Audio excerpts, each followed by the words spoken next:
Es paņēmu savas 3 grāmatas, kuras, es teiktu, pat ir nedaudz mainījušas manu dzīvi. Pirmā no tām ir Edīte Igora grāmata par izvēli. Es šo grāmatu lasīju 3 reizes, vienreiz angliski un 2 reizes latviski.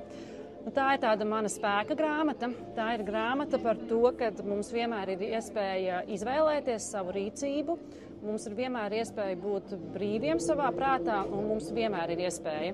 Izvēle. Mums vienmēr ir izvēle, un nav tā, ka mums nav viņas. Otra grāmata ir, kuru es esmu izlasījusi 2 reizes, ir šī te budistu mūka grāmata, varbūt es maldos, par to, ka nevienmēr man dzīvē ir taisnība kaut kādos jautājumos. Iepriekš varbūt dzīvē es domājusi, ka es zinu kādu viedokli un es ļoti pie tā pieturos.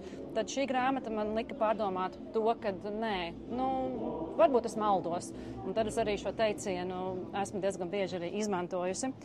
Un savukārt 3. grāmata ir Sirds stunda. Šī ir pēdējā grāmata, ko es esmu izlasījusi, un viņa mani ļoti aizkustināja tieši par atbalstu vienam otram, par saklausīšanu savai sirds balsī, par sekošanu tai. Un šo grāmatu es arī iesaku ikvienam izlasīt.